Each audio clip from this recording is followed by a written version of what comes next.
प्यारे बच्चों, सुप्रभात। आज हम करेंगे कोष एक परिचय। कोष अलग अलग प्रकार के होते हैं, उसका परिचय यहाँ पे दिया जाएगा। अदृश्य की आड़ के पीछे छिपी हैं कुछ ऐसी सुरंगें जो अपने गुप्त रास्तों में शब्दों की जन्म कथा तक ले जाती हैं। ये राजेश जोशी ने कहा है, हिंदी कवि हैं ये। इस पाठ में हम पढ़ेंगे शब्दकोश क्या होता है, विश्वकोश क्या है, साहित्य कोश क्या है। कोश का मतलब होता है खजाना। कुछ पढ़ते समय जब किसी शब्द का अर्थ अथवा उसका संदर्भ आपके जहन में स्पष्ट नहीं होता, तब आप क्या करते हैं? जाहिर है आपके मन में फौरन शब्दकोश का ध्यान आता है। चंद्रिका भी आपकी तरह परेशान हुई। आइए जानें कि उसकी समस्या कैसे हल हुई। पढ़ते पढ़ते चंद्रिका को ऐसा लगा जैसे स्वादिष्ट भोजन करते हुए दांतों के बीच अचानक एक कंकड़ी आ फंसी हो। जैसे कोई कंकर आ जाता है वैसी सारा मज़ा किरकिरा हो रहा था। चंद्रिका गर्मी की छुट्टियों के दौरान घर में लेटी किसी और ही दुनिया की सैर कर रही थी, लेकिन अचानक वहाँ से वापस लौटना पड़ा।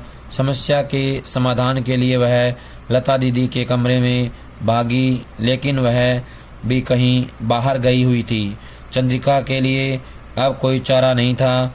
जिस उपन्यास के काल्पनिक जगत का वह आनंद ले रही थी, अब उसे आगे पढ़ने की इच्छा नहीं हो रही थी।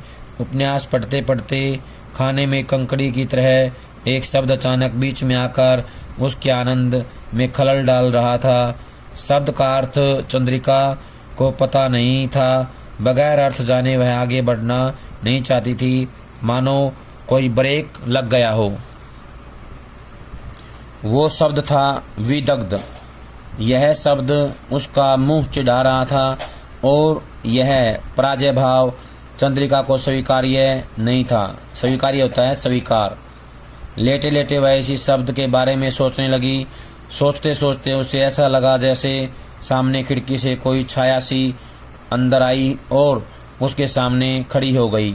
अरे, यह तो कोई परी है।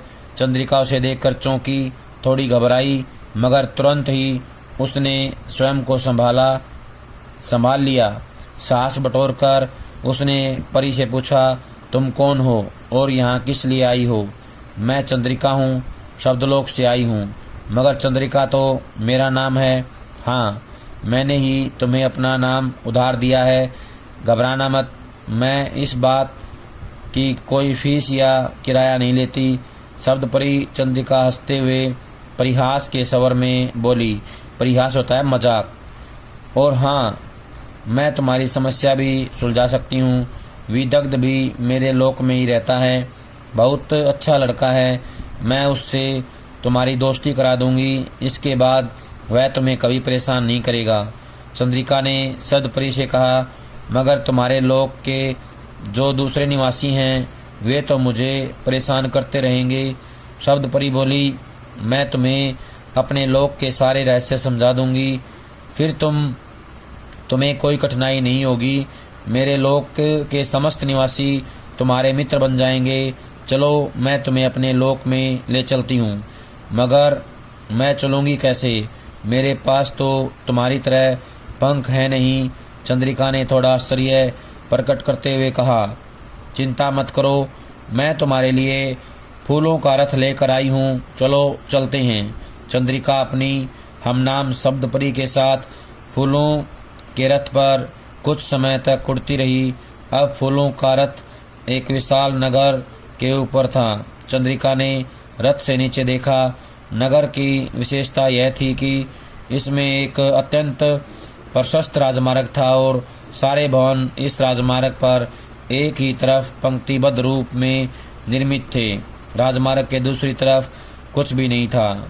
हमारे लोक में नागरिकों को शब्द कहा जाता है।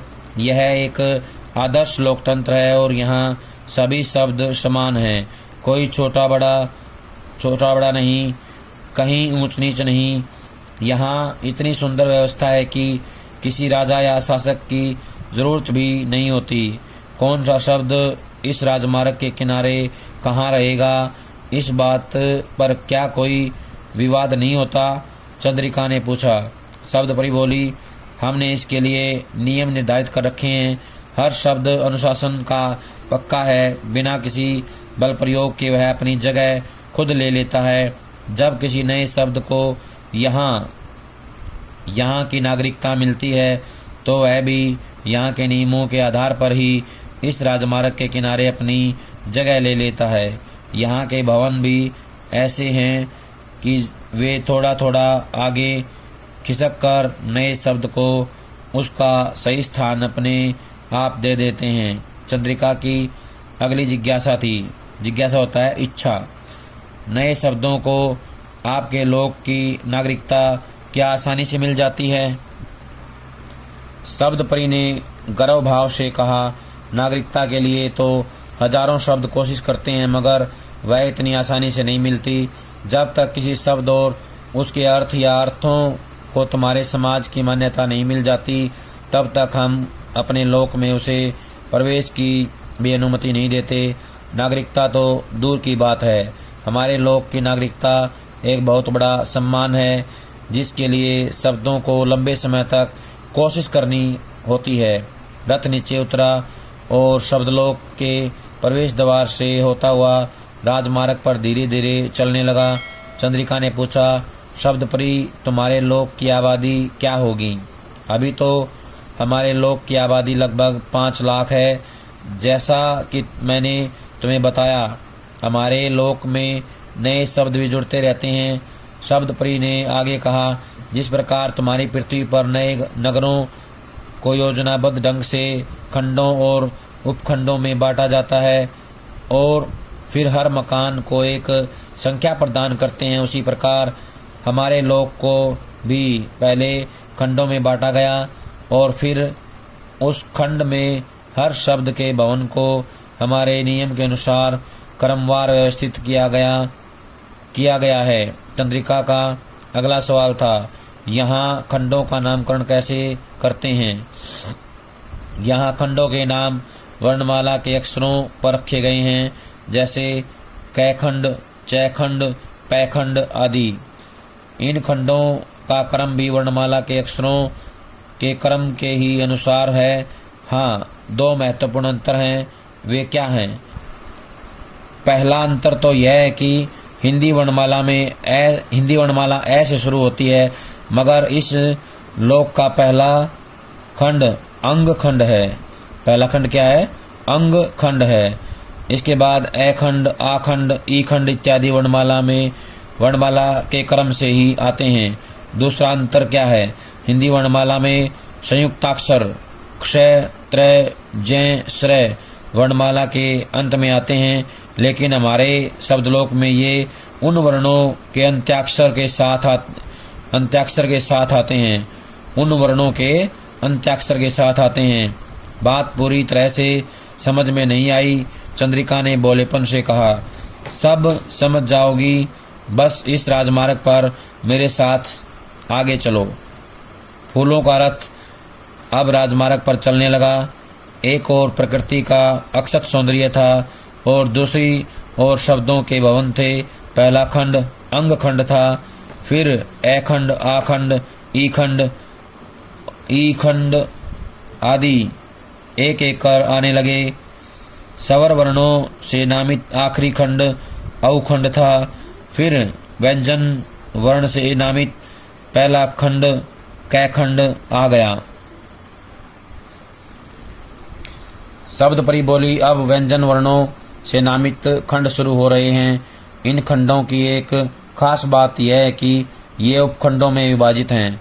खंड के भीतर के उपखंडों को व्यंजन पर लगी मात्रा द्वारा नामित किया जाता है।